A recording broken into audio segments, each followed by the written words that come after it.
정치 맞수다 시작하겠습니다. 정성고 국민의힘 의원, 한민수 더불어민주당 의원과 함께하겠습니다. 어서 오세요. 예, 안녕하십니까. 안녕하세요. 안녕하세요.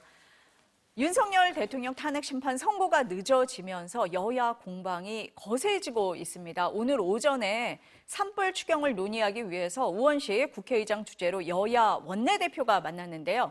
마은혁 헌법재판관 후보자 임명을 놓고 설전이 벌어졌습니다. 들어보시겠습니다.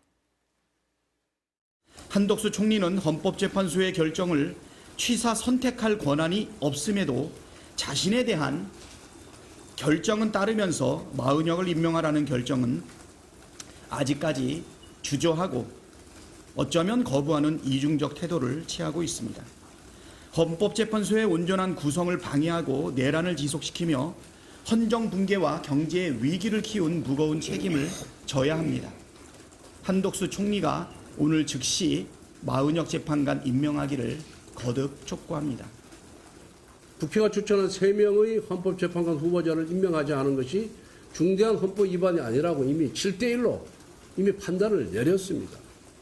그런데 왜 이렇게 마은혁에 대해 집착하는 것인지에 대해서 이해할 수가 없습니다. 우리가 볼 때는 마은혁은 대한민국 헌법체제를 수호할 의지가 없는 사람입니다. 마은혁 후보자는 이미 대학 시절에 마르크스 레닌주의를 신봉하면서 북한에 따라서 혁명 운운을 했던 사람입니다. 네, 지금 얘기를 들어보면 마은혁 후보자의 임명이 정치권의 최대 쟁점이 된 것 같은 그런 분위기입니다. 먼저 임명을 강하게 요구하고 있는 민주당 얘기부터 좀 들어봐야 될 것 같은데 한 의원님 어떻습니까? 좀 전에 나온 권성동 원내대표의 마은혁 재판관의 대학 시절이겠습니까? 저런 문제 얘기하면은 뭐 더 이상 뭐 구차하게 설명할 거 없이 김문수 노동부 장관은 뭐가 됩니까? 그러면 그분도 보수 정치하기 시작하기 전까지는 아주 진보적 성향을 갖고 있었어요. 지금 극우 쪽에서 그렇게 선호하고 있는데 권성동 원내대표는 입만 열면 거짓말하거나 자기 편한 대로만 해석해요. 까뜩하면 우리법연구회라고 판사들 공격하잖아요. 자기 강원랜드 취업 비리했습니까? 의혹 있었지 않습니까? 1심 판사가 무죄하니까 우리법연구소의 소속이라고 또 칭찬을 했어요. 아무리 정치가 그때그때 말이 다르다면 저런 식의 정치는 맞지 않습니다. 난 저런 정치 그만했으면 좋겠어요. 할 자신 없으면 정치를 그만하십시오. 권성동 원내대표는. 마은혁 재판관을 저희들이 왜 그렇게 임명을 하지 않을까? 여야 합의의 문제였을까? 처음부터 의심을 많이 했지요. 근데 지금은 거의 이제 드러나는 것 같습니다. 이러려고 안 했구나. 한덕수 총리가 탄핵 소추를 당하면서까지도 하지 않고 최상목 권한대행이 대한민국 경제가 망해라 이쪽에 베팅을 해가지고 미국 국채를 수억 원씩 갖고 있음에도 마은혁 재판관 임명을 하지 않고 버텼던 이유가 다 있었던 것 같아요. 그리고 지금 많은 분들이 의심을 하지 않습니까? 헌재 상황이 상식적이지 않다. 왜 그러겠습니까? 지금 이런 상황에서 만약에 윤석열 대통령에 대한 파면 선고가 아니라 기각과 각하라는 판결이 나온다면 대한민국은 말 그대로 초현실을 넘어서서 국가 자체가 흔들릴 겁니다. 지금 윤석열 대통령의 신분이 뭡니까? 윤석열 검찰에 의해서 신분이 내란 우두머리 피의자입니다. 그건 다 알지 않습니까, 우리 국민들이. 근데 저분이 복귀를 해가지고 대한민국의 국군 통수권자가 된다? 국군 통수권자가 있는데 이분은 내란 수괴입니다. 이게 대한민국이 있을 수 있겠습니까? 그런데 지금 헌재가 결정을 못하고 있어요. 많은 분들은 한 분이 될지 두 분이 될지 세 분이 될지 모르겠습니다만 뭐 좀 이상한 생각을 갖고 계신 거 아닌가 이런 판단을 하잖아요. 그래서 저희들이 마은혁 재판관을 요구하는 건 여러 가지 부분이 있습니다. 지금 이 결정을 못하는 헌재마저도 최상목 권한대행 임명 않고 있을 때 국회에서 권한쟁의 심판을 청구했습니다. 만장일치로 이건 위헌이라고 결정이 냈어요. 국회의 권한을 침해했다고. 그런데도 최상목 권한대행은 끝까지 버텼고 그리고 한덕수 총리가 다시 직무에 복귀해서도 지금도 임명을 안고 있습니다. 이게 며칠인지 아십니까? 오늘로서 33일째입니다. 33일째 지금 헌재의 결정도 따르지 않고 있습니다. 대한민국 정부가 대통령 권한대행이 이거를 임명 안고 있으면서 저런 식의 여당 원내대표가 정말 제가 볼 땐 궤변에 가까운 말씀을 해대고 있으니 이게 풀리지 않는 거 아니겠습니까? 헌재가 결정을 또 못하고 있는 거고. 그래서 마은혁 헌재 재판관에 대해서는 여당도 이제는 저런 식의 논리를 필 게 아니고 빨리 임명이 되고 그 무엇보다도 헌재가 빨리 선고를 하는 게 더 중요하겠지요. 이런 말씀 드리고 싶습니다. 헌재가 위헌 결정이 났는데도 미루고 있고 뭔가 여러 가지 얘기가 나오는 게 불안을 가중시키고 있다. 그래서 임명을 해야 된다라는 입장이시고 어떻습니까, 정 의원님? 물론 뭐 우리 한민수 대변인 말씀처럼 헌재가 임명하라고 했죠, 그죠? 했는데 지금 그 한덕수 대행께서 처음부터 이제 대행으로 있을 때도 임명 안 했잖아요. 3명을. 그러다가 탄핵이 이제 됐는데 일단은 이렇게 생각하면 되겠죠. 그렇지만 이게 중대한 사유라 할 수는 없다. 이게 파면에 이를 정도는 아니다고 이제 이야기한 것이니까. 그리고 이제 최상목 권한 대행이 2명을 이제 3명 중 2명을 임명했지 않습니까? 근데 왜 하필 그때 마은혁이었을까요? 왜 하필 마은혁 재판관을 안 했을까요? 사실 저희들이 그 3명의 재판관들에 대한 걸 봤을 때 가장 정말 좀 위험하고 편향적인 인물이 아니냐 하는 이야기들이 그때 너무 많았습니다, 사실. 자, 그런데 이제 8명 체제로 잘 오다가 지금까지는 좀 이야기가 없었어요. 8명 체제로 이제 오다 보는데 이 분위기가 좀 바뀌다 보니까 처음에 대통령의 그 탄핵이 인용될 가능성이 상당히 높다고 이제 다 생각했을 것 같고 민주당도 저희 국민의힘이 봤을 때도 상당히 불리하다 이랬는데 여러 가지 이제 변수들이 막 생기면서 그죠? 막 탄핵했던 것들은 다 줄기각되고 한덕수 대행도 돌아오고 대통령 구속에서 풀려나고 막 이래 되면서 또 절차적 가자들이 막 강제되고 이러면서 이 마은혁 재판관 한 명의 역할이 이제는 결정을 할 수 있는 정도의 이제 핵폭탄이 돼버린 거예요. 예. 그러니까 우리가 지금 많은 추측을 하고 있지 않습니까? 5대3일 수도 있다는 말이 지금 잘 나오는 정도인데 거기서 마은혁 재판관만 임명되면 6대3을 만들 수 있는 그 마은혁 한 명이 국가 원수를 파면시킬 수 있느냐 없느냐를 결정할 수 있는 지금 상황이 돼버렸어요. 그러다 보니까 민주당도 지금 굉장히 다급해진 것 같고 또 지금 여기에 거의 뭐 올인하는 정도. 그래서 지금 말들이 강해집니다. 자, 줄탄핵 이야기. 우리 지도부, 민주당 지도부는 또 그걸 그렇게 하겠다 말을 안 하시는 거 보면 아직까지 상식이 남아 있는 것 같아요. 초선 의원들이 이렇게 우리 국무위원들 줄탄핵하겠다는 말을 했는데 그래서 저희 국민의힘에서 고발 조치를 했지 않습니까? 네. 이런 정도까지 가는 거예요. 예. 그래서 지금은 이제 우리가 정쟁으로 이제 이걸 해결하기에는 이미 너무 커져 버렸다. 그래서 제가 이제 판단할 때는 지금 시점에서 마은혁 재판관을 임명해도 물론 이제 민주당은 그렇게 생각하죠. 4월 18일 날 이제 2분이 물러나기 때문에 지금 빨리 4월 내일 정도까지는 임명해 줘야 다시 또 변론에 참여하는 것들도 시간이 좀 필요하거든요. 그러니까 이것도 더 이상 밀리면 안 된다는 거죠. 그럼 마은혁 재판관을 임명할 수 있는 시기조차도 이제 놓쳐버리는 실기가 되기 때문에 내일 중으로 해라는 말을 하고 있다고 저는 보거든요. 그래서 어떻게 보면 민주당이 봤을 때는 대통령을 탄핵 인용을 지금 너무나 바라고 있고 기정사실화된 사실들이 이 마은혁 문제로 인해서 또 형법재판소의 사정에 의해서 많은 변수가 생겼기 때문에 지금 이런 무리수를 두고 있다. 이렇게 저는 생각을 합니다. 예. 근데 저희가 하는 얘기가 다 추측이긴 해요. 네. 지금 헌재 내부에서 네. 무슨 일이 일어나고 있는지 모르니까 뭐 5대3 아니야? 인용에 필요한 6명이 없어서 민주당이 마은혁 후보자에 집착하는 거 아니야? 뭐 이런 얘기가 나오기는 하는 겁니다. 그런데 앞서서 한 의원님 말씀하실 때 보면은 박찬대 원내대표도 비슷한 말씀을 하셨어요. 네. 한덕수 권한대행이 헌재를 무력화하기 위해서 고의료 임명을 지원하고 있는 거 아니냐 이런 얘기를 하면서 4월 1일 지금 정 의원님 말씀하신 것처럼 내일까지 마은혁 후보자를 임명하지 않을 경우에 중대 결심을 하겠다 이런 얘기를 했고요. 이재명 대표도 오늘 비슷한 발언을 했습니다. 회의 발언부터 들어보시겠습니다. 최상목이 어겼고 지금 한덕수 대행도 어기고 있습니다. 그래서 이 혼란이 생기고 있지 않습니까? 헌법에 도전하는 것을 넘어서서 헌법을 위반하고 헌정 질서를 통째로 파괴하고 대한민국을 불안하게 국민을 불안하게 만들고 있습니다. 해서는 안 될 일이고 용서해서도 안 될 일입니다. 반드시 그에 대한 책임을 물어야 하지 않겠습니까? 이재명 대표가 책임을 묻겠다 이렇게 얘기를 했고 박찬대 원내대표가 어제 이제 중대 결심을 얘기를 했거든요. 이게 같은 뜻입니까? 중대 결심이 뭐냐 뭐 이런 얘기가 많이 나왔었는데요. 어떻게 이해해야 됩니까? 당대표, 원내대표가 같은 엄중한 상황 인식을 하고 있고 어떤 그런 기회를 같이 하는 말씀을 하셨다고 보고 있고요. 저도 저 천막 회의에 중앙만 찍어서 왼쪽에 있었습니다. 구석에 있었는데 지금 박찬대 원내대표 말씀 중에 한덕수 대행이 헌재를 무력화시키기 위해서 고의로 임명을 안 하고 있는 거 아니냐. 안 하고 있다 말씀했는데 저는 동의를 합니다. 왜냐하면 이쯤 되면은 아까도 말씀드린 것처럼 세 분 중에 최상목 대행은 두 사람을 네. 임명을 했고 마흔역 재판관을 임명하지 않았어요. 여러 가지 봤지요. 8명 중에 만장일치로 이제 그 헌재 파면 선고가 나오지 않겠느냐 했는데 지금 우리 위원장님 말씀하신 것처럼 어느 분이 어떤 생각을 하는지는 누구도 모릅니다. 모르고 다만 지금까지 주심이 헌재의 이번 사건에 주심이 하셨던 말씀이랄지 가장 우선순위를 두고 판단을 하겠다.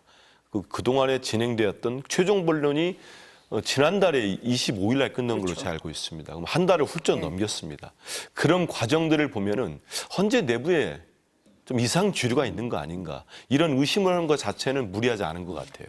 여기서 세 분이 이상한 생각을 한다, 두 분이 이상한 생각을 한다 이것까지는 잘 모르겠습니다만 적어도 헌재가 많은 국민이 예상했던 것처럼 그리고 본인들이 밝혔던 것처럼 빠르게 윤석열 대통령에 대한 심판이 나오지 않은 거에 대한 의심들은 다 합니다.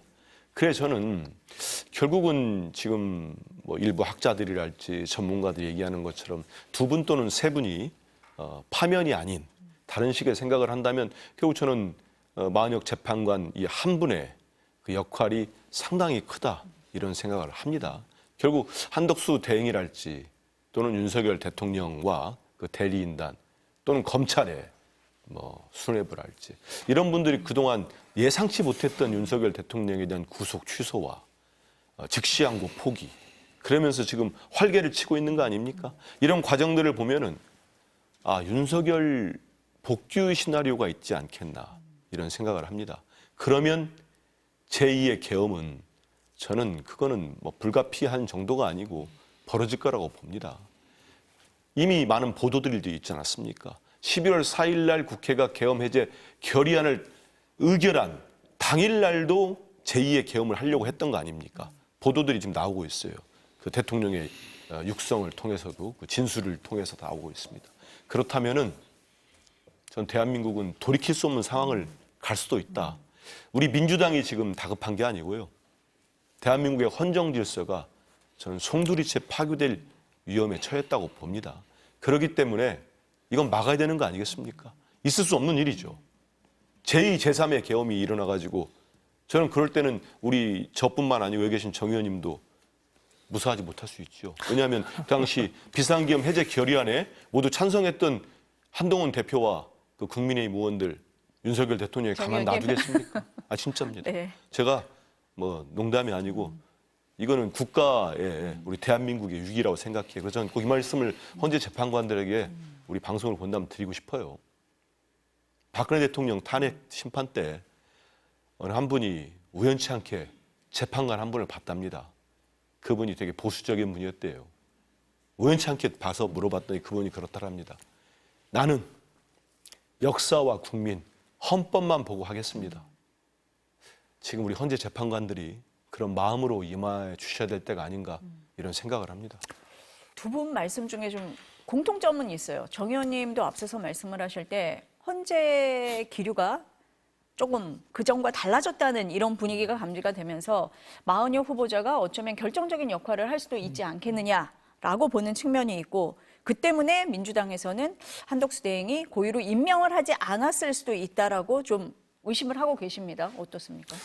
지금 뭐 네. 민주당에서는 지금 그런 주장을 할 수밖에 없을 거예요. 뭐 아까 말 기류가 바뀌었다는 건 가치 인식하고 있잖아요. 그죠? 우리 뭐 국민의힘만의 생각이 아니거든요. 정말 기류가 좀 바뀌고 이상한 것 같아요.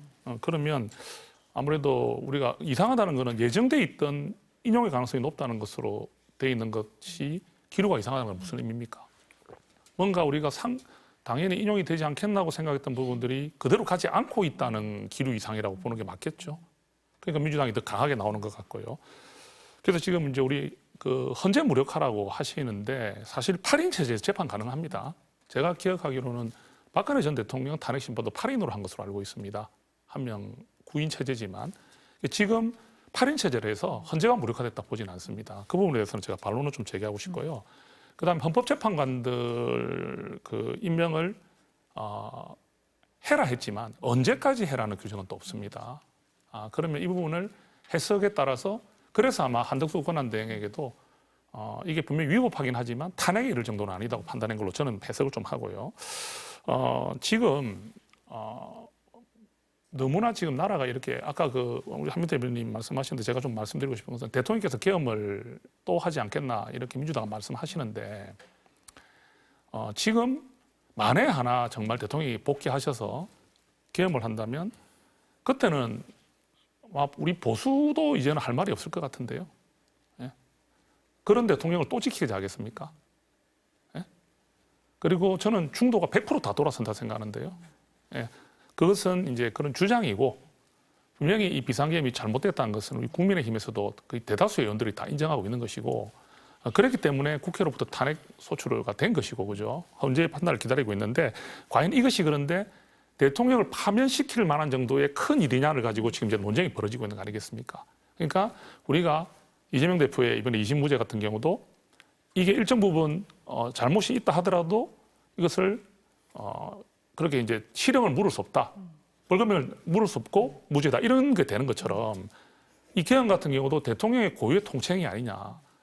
또 국회에 군대를 보냈다 하지만 이게 뭐 2시간 만에 철수했지 않느냐. 이런 대통령 측에 있는 주장들 또 국무회의의 심의를 거치지 않았다지만 국무회의를 모은 건 사실 아니냐. 이런 식으로 반론을 제기하는 부분들이 논리가 약하다고 봤는데 이런 논리들이 과연 헌법재판소에서 정치적 판단을 하는 재판소에서 인정을 해버리면 돌아올 수도 있다는 불안감이 작용하는 거예요.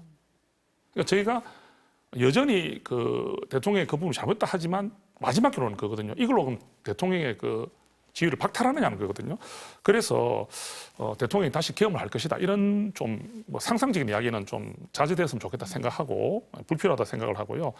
지금 이제 우리 당장 지금 산불 난다고 그렇게 현장에 뛰어갔던 분들이 오늘 아침에 2분 원내대표 만나가지고 민생 이야기는 안 하고 시작부터 저렇게 설전을 벌였다 하니 저는 우리 당이든 민주당이든 둘 다 지금 국민을 바라보는 정치를 못하고 있다고 생각합니다. 예, 그렇게 생각합니다. 믿을 수가 없지요. 한동훈 대표가 당시 대표가 윤석열 대통령을 만나서 이 계엄은 위헌적이고 이건 뭐 하야 사퇴밖에 없습니다 했을 때 약속을 했어요. 그럼 한동훈 대표 체계도 있지 않습니까? 조기에 물러나겠다고. 근데 딱 그 순간에 탄핵 소추안이 12월 7일 날 국민의힘 의원들이 들어오지 않아서 아예 성립이 안 돼가지고 처리가 안 되니까 입장 바꾸지 않았습니까? 저런 사람을 누가 믿습니까? 군대를 2시간밖에 안 넣어놨어요? 끝까지 철수 지시를 안 받았다는 게 곽정근 특전사령관의 증언입니다. 거짓말을 밥 먹듯 하시는 분입니다. 저렇게 헌재에 전 국민이 보고 있는데 자기는 지시하지 않았다. 다 부하장수들한테 장군들한테 책임을 떠밀어버리는 대통령. 북한으로부터 계엄의 명분을 얻기 위해서 도발을 유도하고 그게 누굴 위해서 그런 도발을 유도했습니까? 윤석열, 김건희 외에 좋은 사람이 누가 있습니까? 대한민국에. 명태균 게이트가 두 사람의 목을 졸라오고 있었고 온갖 비리가 터져나오고 있고 김건희 특검법이 국회에서 한 번만 더 의결됐으면 통과됐을 겁니다. 저는 그렇게 봅니다. 그런 본인들 입장에서는 도저히 군대를 동원한 계엄에는 방법이 없다는 판단을 내린 겁니다. 그분들이. 그런 사람들이 복귀를 했는데 가만히 있겠습니까? 그리고 그 수많은 거짓말을 했는데 이분이 임기 단축을 해서 개헌을 해요? 그럴 리가 없습니다. 그것도 그렇고 무엇보다도 우리 국민이 더 이상 김건희, 윤석열 통치를 받아들일 수가 없습니다. 제가 아까 얘기한 그 초현실적인 상황 떠나서 지금 2년 반, 3년 동안 윤석열 정권 하에서 대한민국이 어떻게 됐습니까? 만에 하나 기각이나 각하한다면 대한민국 증권시장부터 해서 우리는 회복 불가능할 겁니다. 그런 상황에 윤 대통령이 복귀를 한다? 계엄을 하지 않는다? 저는 그래서 아까 헌재 재판관들도 말씀을 드렸고 우리 국민들이 저는 수용을 못할 거라고 봐요. 그래서 헌재 재판관들도 본인들이 진영을 대변하는 대변인 아니잖아요. 제가 다시 말씀드리지만 헌법재판소는 87년 6월 항장의 산물입니다. 우리 국민들이 피를 흘려서 일궈낸, 쟁취한 헌법적 장치입니다. 저분들이 갖고 계시는 헌법적 판단력, 판단의 역할과 권한은 자기들이 태어날 때 가지고 나오는 천부적 권한이 아닌 겁니다. 우리 국민이 일시적으로 맡겨놓은 권한인 거예요. 그런데 헌재가 국민과 다른 판단을 한다? 저는 있을 수 없다고 봅니다. 그리고 그거를 정치권에 휘둘려서도 안 되고 그렇게 흔들어대는 저는 지금의 집권당이나 윤석열 대통령 측이나 분명히 말씀드리지만 역사와 국민으로부터 죗값을 받을 겁니다. 저도 한 말씀 드려야 되겠죠. 네. 아무래도 비상계엄이 잘못된 거는 저도 계속 말씀드렸고 아까 우리 한민수 의원님 말씀대로 그 한동훈 대표와 함께 계엄을 막기 위해서 뛰어들어갔던 의원 중에 한 명 아니겠습니까? 예, 인정할 건 인정합니다. 다만 민주당도 돌아볼 건 돌아봐야죠. 헌법에 사문화되어 있는 것과 가까웠던 탄핵을 29차례 남발한 부분들, 윤석열 대통령 임기 그 기간 동안에 국회가 이루어지고 지금 국회 1년도 안 됐습니다. 지금 저희가 작년 5월 30일에 그 개원했거든요. 그러면 1년이 되지 않는 상황에서 29번 탄핵을 하고 거의 사문화되어 있던, 그죠? 그리고 권한대행의 권한대행까지 탄핵하고 그다음에 수많은 무분별한 입법을 통해서 저희들 거부권을 유도하고 그리고 예산을 삭감하고 그리고 지금 벌써 추경안이 나오지 않습니까? 그럼 저는 꼭 이 말씀을 드리고 싶어요. 우리가 분명히 그 부분에 대해서 잘못했고 또 지금 곤혹을 치르고 있지 않습니까? 굉장히 국민의힘이 어려운 상황이고 그죠? 대통령도 지금 탄핵 인용되느냐 기각되느냐는 기로에 서 있습니다. 민주당은 뭘 잘했습니까? 국회가 새로 시작되면 그래도 윤석열 정부가 아무리 미워도 우리가 그 허니문이라는 게 있잖아요. 일단은 좀 도와줄 수도 있는 거고 그러면서 차기 지도자로서의 이미지를 이재명 대표도 구축할 수 있었잖아요. 그런데 그 무분별한 입법도처럼 거부권 행사를 뭐 몇 번 했다고 자꾸 이렇게 저희들 비판하시는데 그 거부권을 왜 우리가 할 수밖에 없습니까? 무분별하게 통과시키니까 거부권 행사할 수밖에 없는 것이고 우리가 탄핵도 보십시오. 정말 29번의 탄핵이라는 건 이거는 정말 뭐 있을 수가 없는 일이에요. 사실상. 그리고 지금 그러니까 이제는 국무위원들 줄탄핵 시켜가지고 국무회의 무력화시키겠다는 그런 말까지 나오는 것은 이게 정상입니까? 사실. 그래서 민주당도 우리 국민의힘을 비판하고 대통령을 비판하고 좋습니다. 그래서 지금 탄핵 인용이나 기각이나 기록까지 왔어요. 민주당도 잘못한 부분들을 인정하라는 거죠. 인정하고 그랬을 때 국민들이 더 인정하지 않겠습니까? 예, 저는 그렇게 말씀을 좀 드리겠습니다. 예. 네, 아니 국무위원들 탄핵 얘기는 예, 또 잠깐 말씀을 민주당 드리면 초선 의원들인데 의원님도 포함이 되세요. 그 주장을 하신데. 예, 네. 예. 근데 그 부분을 좀 나눠서 네, 앞부분 나눠서. 설명을 네. 하고 뒷부분 얘기를 네. 드리겠습니다. 뭐 민주당이 다 잘했겠습니까? 그리고 탄핵을 즐거워서 하는 국회의원은 없다고 봅니다. 뭐 여야 의원 다 떠나서. 그리고 저희가 13번 국무위원들 탄핵을 했는데 그 부분에 대한 국민들 지적하시면 잘못된 부분은 뭐 인정해야죠. 그런 부분이 있습니다. 하지만 22대 국회 들어서 개엄 전까지 딱 한 번 했습니다. 이진숙 방통위원장. 그리고 제가 일전에 말씀드렸지만 저는 지금도 이상민 행안부 장관 탄핵 받아야 된다고 봐요. 비록 기각돼가지고 탄핵 잘못은 했지만 탄핵 사유까지 안 된다 해서 왔지만 전 저보러 하라고 하면 다시 하겠습니다. 그렇게 책임 안 지는 정권에서 장관 탄핵해야죠. 그렇게 생각하고 거부권 40차례 그중에 11번이 본인과 배우자에 대한 특검법이었어요. 최혜병 특검법, 김건희 특검법, 그리고 양곡관리법, 간호법, 윤석열 후보가 약속한 내용들입니다. 그것도 거부권 씁니다. 그래서 40번 썼습니다. 저희들이 다 잘했다는 거 아닙니다. 하지만 이재명 대표 말씀하시니까 한마디만 드릴게요.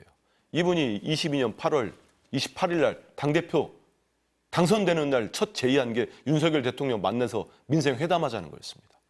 만약 그때 윤 대통령이 만나가지고 둘이 손잡고 도와달라고 했으면 이재명 대표는 뭐든 도왔을 사람이에요. 그 이후로 제 기억으로 공식적으로 11번인가 했어요. 요구를 계속. 한 번이나 들었습니까? 윤석열 대통령? 그 전 국민의 반전 이상이 지지하고 있는 사람을 피의자 취급하면서 안 만나고 끝까지 두 분이 다 한 거 아닙니까? 윤석열과 김건희가 무속에 의지하면서. 그 대한민국 이렇게 만들어 놨잖아요. 이런 걸 지적하는 거고, 그렇기 때문에 민주당이 뭐 다 잘했습니까? 잘못한 거 있지요. 비판받겠습니다. 하지만 군대 동원해서 국회 돌아가지고 다 없애버리겠다고 하는 대통령을 어떻게 국민이 받아들입니까? 그건 다르다는 말씀 드리고, 적어도 한 나라의 대통령이라면 국민과 국익을 위해서 일해야 되는 거 아닙니까? 난 저분처럼 사적 이익을 위해서 일하는 사람을 본 적이 없어요. 오로지 본인과 배우자만 위해서 일하는 사람 아닙니까? 인정할 건 인정해야죠. 그 말씀하신 초선 의원들 부분은 네. 좀 본질이 호도됐다고 봅니다.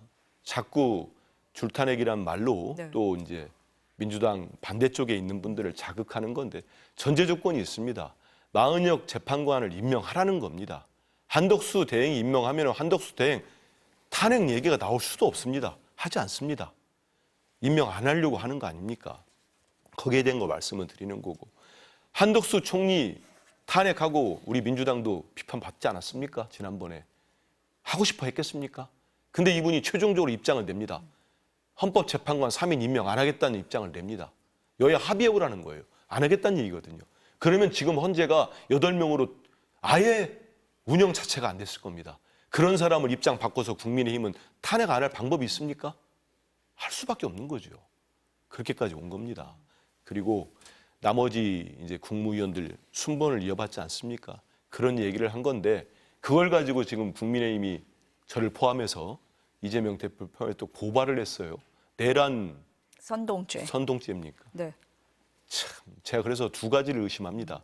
하나는 이분들이 본질을 흐리기 위해서 또 이렇게 무리수를 두는구나 이런 생각이 들고, 두 번째는 정말 뭐가 있는 거 아니야 정말 이건. 제2의 계엄, 윤석열 대통령 복귀 이후에 그런 것들을 위해 차곡차곡 내란의 프레임을 쌓아놓는 거 아닌가? 이런 의심이 듭니다. 그렇지 않습니까?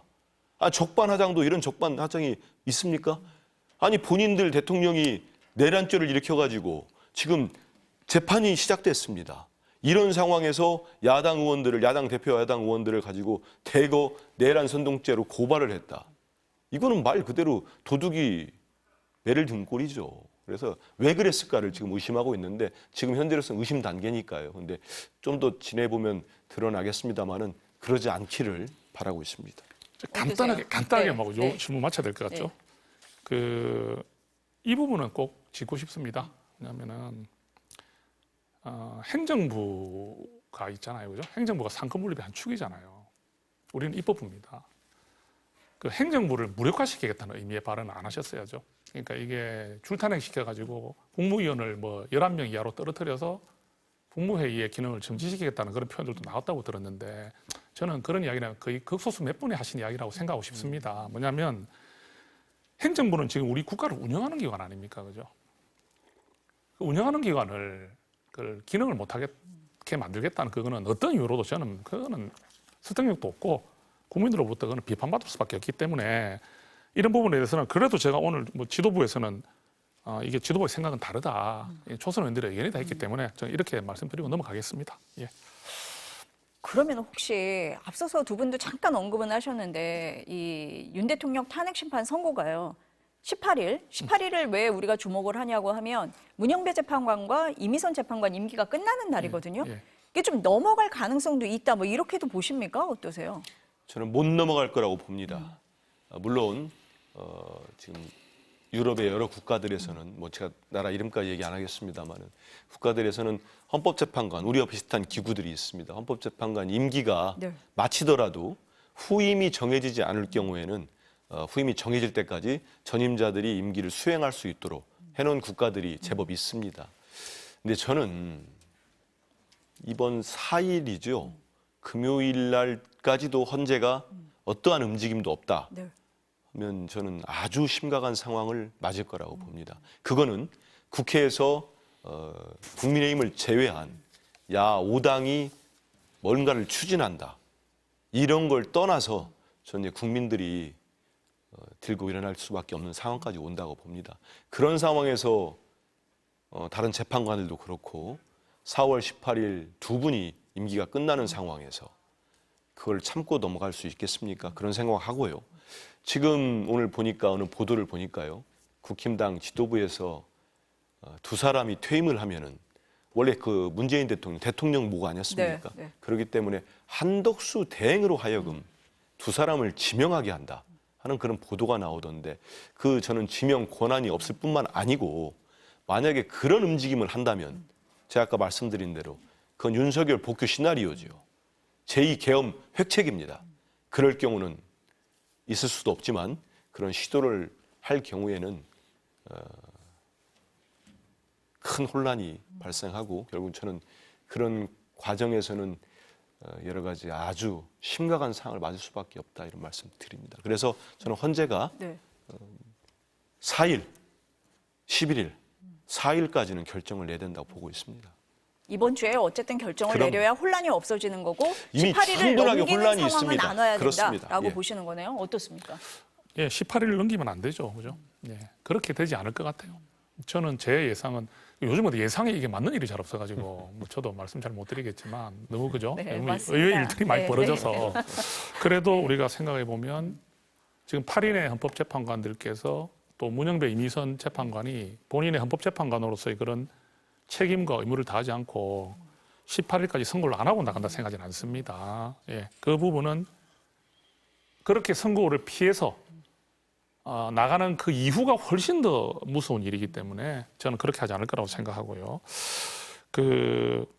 이제 일단 이렇게 그렇게 생각하는 이유는 있습니다. 분명히 3월 중순이면 나올 거라 생각했는데 지금 너무 많이 밀려 있잖아요. 근데 이번 주 4월 4일 지금 예상하는 분들 계시고요. 4월 11일 예상하는 분들 계시는데 4월 11일까지는 무조건 하지 않겠습니까? 그래서 우리 4월 4일 이번 주 금요일도 가능성이 있습니다. 있는데 4월 11일까지는 기다려 볼 수밖에 없는 상황인 것 같지만 그 안에는 저는 결정을 분명히 이거 할 것이다. 그리고 이게 이제 임기 연장에 대한 이야기를 하더라고요. 헌법재판관 임기 연장, 헌법재판관의 임기는 헌법에 보장되어 있습니다. 헌법에 6년이라고 되어 있습니다.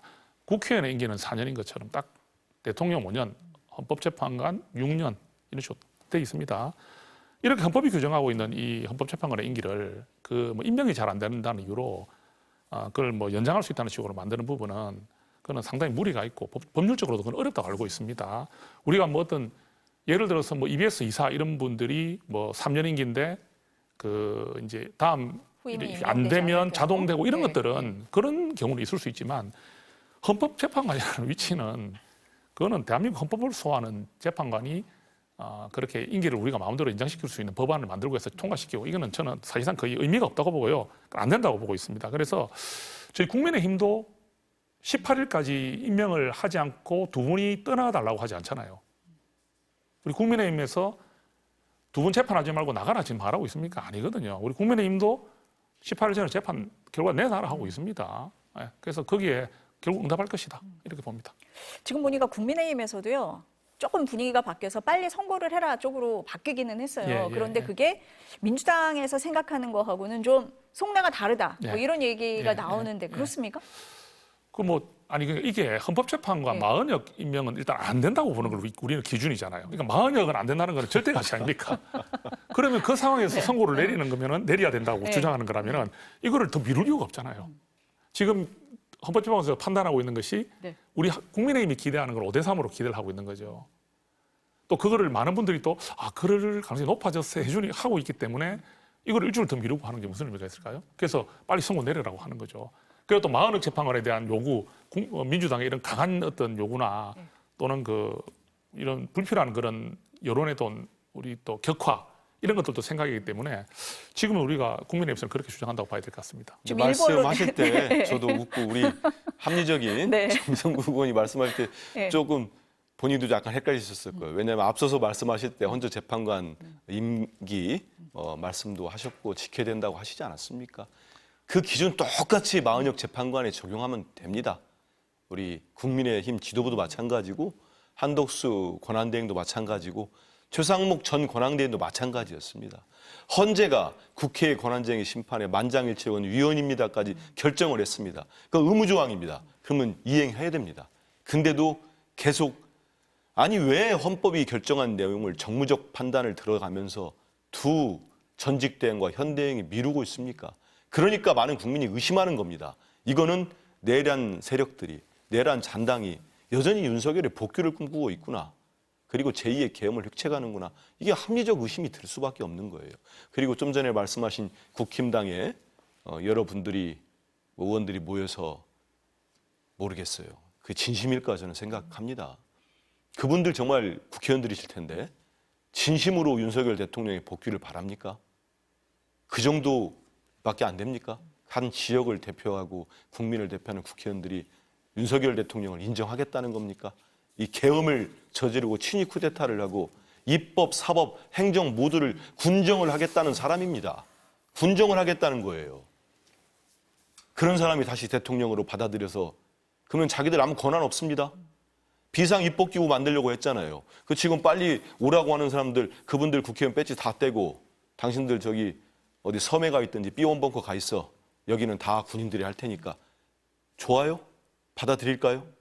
지금 다들 속으로는 윤석열 대통령 복귀를 바라지 않거나 파면 선고 될 거라고 생각들 합니다. 하지만 그 얄팍한 기득권과 그 극렬한 지지층 보고 저런 얘기들 하는 거거든요. 좀 정신 좀 차렸으면 좋겠습니다. 국민의힘의 속내가 좀 복잡할 거다 이렇게 보시는 것 같은데요. 어떻습니까? 아이고 뭐 지금 그렇게 네. 또 설명하시니까 네. 그 저희는 지금 물론 그렇죠. 지금 저희 당은 좀 그런 성향이 있는 것 같아요.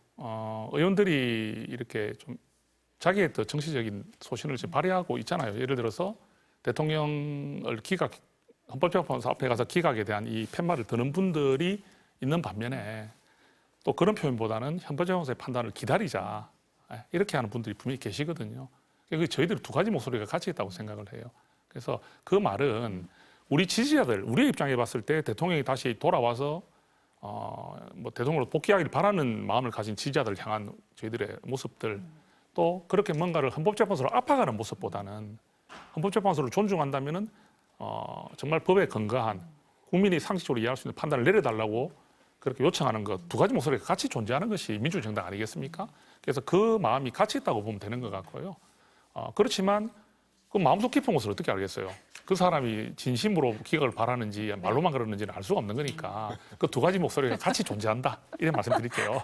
복잡하시다고 하시잖아요. 여당이 항상 복잡합니다. 여당이 원래 더 복잡합니까? 네. 그럼 국민들은 어떻게 생각을 하는지 여론조사 한번 보겠습니다. 오늘 아침 리얼미터가 발표를 한 건데요.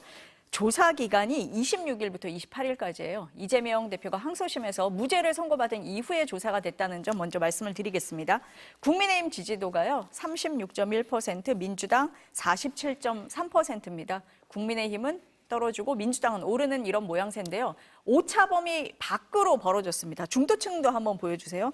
중도층, 나의 이념 성향이 중도층이다. 이렇게 답한 사람들은요. 민주당을 지지한다 52.1%, 국민의힘 26.2%, 일주일 전과 비교를 하면 중도층 민심은 더 민주당 쪽으로 갔다 이렇게 보입니다. 앞에 뭐 전체적인 지지도, 중도층 지지도 어떻게 보셨습니까, 한 의원님? 저는 여론조사 관련된 질문을 받을 때마다 좀 조심스럽기도 하고 그렇습니다. 왜냐하면 여기서 보세요, 우리 민주당 지지 많이 받지 않습니까? 하면 저 건방진 욕먹을 수 있거든요. 그리고 국민들 마음은 언제든지 잘못하면 또 채찍을 드시더라고요. 그렇기 때문에 되게 조심스럽습니다. 아마 아까도 말씀하셨지만 뭐 민주당이 다 좋다고 하겠습니까? 분명히 지적하신 분도 많이 있어요. 근데 저런 조사를 보면은 리얼미터 측도 좀 설명을 했습니다. 보니까 그 산불의 영향도 좀 있었던 것 같아요. 왜냐하면 영남권 중심으로 나다 보니까 영남권이 아무래도 국민의힘의 전통적 지지층 아닙니까? 거기에 좀 빠진 것 같기도 하고요. 또 중도층에서 저렇게 더 벌어지는 거 보면은 우리 대표님에 대한 무죄 선고도 컸던 것 같습니다. 정상적인 정말 우리 국민들 합리적으로 판단하신다면은 아니 윤 대통령 들어서 가지고 정말 누구 그러잖아요. 한 거 하나만 내놔봐라. 아무것도 없다. 다만 야당하고 야당 대표는 그렇게 끊임없이 사법적으로 검찰권 동원해서 공격한 거 아니냐. 제거하려고. 그런 거 보면은 이번에 통무죄라고 저희들이 얘기하더라고요. 기자들도 그렇고 아예 전체가 무죄가 났다. 그 무슨 뭔 잘못했는데 뭐가 좀 있어서 그런 게 아니고 이건 아예 성립이 안 된다. 공직선거법상 허위사실 공표가 성립이 안 된다고 판단을 하셨더라고요. 재판관께서. 그런 내용들을 우리 국민들이 현명하신데 안 받겠습니까? 다 보시면은 아 그래 지금 윤석열 정권의 검찰은 수사권, 기소권 남용한 게 맞아. 그것도 야당에 대해서는 가혹할 정도로 쓰고 김건희 여사나 뭐 이쪽 편에 대해 자기들 편에 대해서는 전혀 수사하지 않은 이런 것들이 여론에 좀 반영이 됐다고 보고요. 저는 특히나 중도층 이런 데에서는 지금 그 헌재를 향한 그리고 윤석열 대통령을 향한 지금 국힘당의 어떤 메시지들 여기에 대해서 좀 반감을 많이 가지고 또 비판을 하는 목소리가 많지 않나. 갈수록 좀 늘지 않나 이런 생각을 해보고 저런 마음들이 아까 제가 처음에 말씀드린 것처럼 지금 너무 불안하고 윤석열 대통령 구속 취소된 걸 누가 예상했겠습니까? 불안하고 힘들고 이런 마음들이 헌재가 이번 4일도 넘긴다거나 하면은 저는 이 마음이 불안과 허탈함 이것들이 분노로 그리고 행동으로 전 나올 수 있다고 봅니다. 정 의원님 어떠세요? 예, 저도 산불 영향은 좀 인정하고요. 우리가 이런 게 있지 않습니까? 그 영남 지역이 대부분 좀 많았잖아요. 그러니까 평생 국민을 밀어줬는데 이런 마음 들 수 있어요. 왜냐하면 이게 지금 어찌 보면 자기 삶의 터전을 잃어버리는 일이 생겼고 또 많은 분들이 지금 또 돌아가시는 분들이 계시지 않습니까? 그 주변에 있는 마을에 있는 분, 내 가족까지는 아니더라도 내 마을에 있는 분이 누구 한 분 그런 일을 당하더라도 이건 나의 아픔이거든요. 그러니까 이런 일을 겪다 보니까 결국은 누구에게 책임을 더 묻게 됩니까? 지금은 대통령실과 국민의힘이 집권 여당입니다. 그렇기 때문에 저희한테는 부정적인 영향이 왔다고 생각하고요. 또 하나 더는 그 이재명 대표의 무죄 선고로 인해서 일정 부분 사법 리스크가 좀 정리됐다고 보는 생각을 하는 사람도 있을 것 같아요. 그러니까 분명히 여전히 많은 지금 혐의들이라든지 재판이 남아있지만 대선 전에 나올 수 있는 거는 지금 정리됐다고 보는 시각들이 있거든요. 그러니까 대선 전에 나올 수 있는 건 이 공직선거법이 거의 유일하다시피 했고 위정교사 혐의라 하더라도 2심이 지금 나올까 말까 정도니까 그러면 그리고 또 대통령은 그 형사소송에 소출을 받지 않는 형사에 소출을 받지 않는다는 의미를 해석하기 나름이기 때문에 그게 뭐 대법원이 끝까지 판결을 내릴 수 있다 없다는 논쟁의 영역으로 가버렸기 때문에 이재명 대표가 대선에 출마하는 데는 이제 큰 영향이 없을 것이라는 인식을 가지게 됨으로써 민주당과 그 어떤 이재명 대표에 대한 안정적인 그런 후보다는 이미지가 갔을 수 있다는 거 그런 부분에서 득점이 좀 됐을 것 아니겠느냐. 또 저희들이 또 분명히 가져야 될 경각심이 있어요. 저 국민의힘에서. 늘 우리가 그런 말을 했거든요. 이재명 대표의 사법 리스크만 가지고 우리가 의제에서는 이길 수 없다. 물론 이재명 대표의 사법 리스크가 영향은 줍니다. 영향은 주고 중도층을 약간 변화시킬 수는 있어요. 여론을.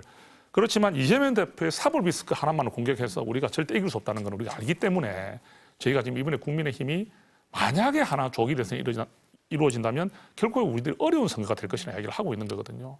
그렇다면 저희들이 여기에만 매달릴 수는 없다. 물론 지금 대법원에 우리가 또 검찰도 상고를 했고 저희도 뭐 파기 재판까지 지금 요구하는 상황이지만 여기에만 우리는 매몰돼서는 안 되고 저희가 지금 만에 하나를 대비하는 부분도 이제 당에서 고민할 수밖에 없지 않느냐. 그래서 저희들이 지금 그런 상황에 놓여 있다. 이런 상황이라 말씀드리겠습니다.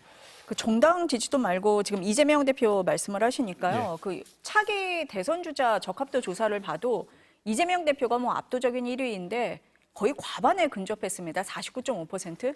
한 대표님 짧게 논평을 하신다면 어떻습니까?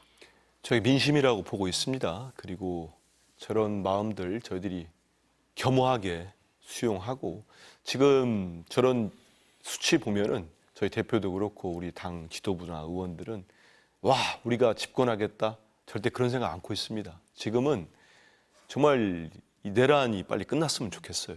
이걸 할 수 있는 방법이라고는 우리 헌법상 기구가 헌법재판소밖에 없습니다. 헌재에서 만약에 윤석열 대통령에 대해서 파면 선고가 아닌 정말 제가 원하는 건 그 한 문장입니다. 피청구인 대통령 윤석열을 파면한다. 이외에 다른 문장이 다른 선고가 나온다? 그러면 앞으로 어떤 대통령이 들어서더라도 전 윤석열 대통령 쉽게 물러나지 않는다고 봅니다. 그 노상원의 수첩에 있듯이 삼선 개헌, 후계자 지목, 전 너무 비상식적이기 때문에 분명히 일어날 가능성이 적지 않다고 봐요. 그 외에 만약에 다른 대통령이 들어서가지고 여수야대다. 그렇지 않습니까? 국회에서 누가 예산을 깎았다. 그러면 앞으로 계엄해도 됩니다. 군대 동원해서 선관위도 들어가고 방송국도 전기 끊고 물 끊고 군대 보내고 그럼 어떻게 막을 겁니까? 전 그래서 지금도 헌법재판관들께 간곡하게 말씀드리는 거예요. 이 결정을 내릴 분들은 지금 이 헌법재판관 8분이십니다. 정말 역사와 국민 그리고 헌법만 봤으면 좋겠습니다. 헌법만 본다면 윤석열 대통령은 분명하죠. 헌정 질서를 파괴했고 국헌을 문란시킨 사람이 맞습니다. 마지막으로 짧게. 예. 네. 저희가 이제 여론이 이렇게 좀 변하지 않을까 예상을 해봅니다. 이제는 이게 이재명 대표도 무죄 2심의 무죄가 나왔고 아까 말씀드린 것처럼 사법 리스크만 가지고 우리가 할 수는 없다는 것을 우리도 많이 느끼고 있죠. 그러면 지금까지는 우리 후보자들 중에서 여론이 형성된 부분이 이렇다 치는 부분이 이제 의미가 없을 것이다. 왜? 우리 후보들 중에서 중도와 온건 보수를 대변하는 후보가 이제는 조금씩 올라갈 수밖에 없는 상황이 올 것이다. 특히 이제는 우리 중도나 온건 보수가 많이 여론에 이제 대응을 할 것 같아요. 그러니까 지금까지 이제 강성 지지층의 목소리들이 여론에 많이 반영됐다는 이야기들이 있었지 않습니까? 이제는 온건 보수나 중도에서도 어떤 후보에 대한 어떤 지지나 이런 부분들을 이제는 더 강하게 지지를 이제 할 때가 됐습니다. 그러면은 우리가 이재명 대표를 이길 수 있는 후보를 선택해야 되겠죠. 감정적으로 내가 이 후보가 좋다, 이 후보가 싫다, 이 후보에게 실망했다는 것이 판단의 기준이 되는 것은 줄어들면서 내 감정과는 달리 누가 갔을 때 이재명 대표와 정말 경쟁할 수 있는지에 대한 후보를 찾기 위해서 이제는 생각할 수밖에 없는 시기가 됐다. 그 시기가 다가오고 있다고 저는 보고 있습니다. 예. 어쨌든 헌재의 선고가 나고 나면 여론은 또 바뀔 수도 있다. 겸허하게 지켜보겠다. 이런 말씀으로 듣겠습니다. 오늘 두 분 말씀은 여기까지 듣겠습니다. 감사합니다. 감사합니다.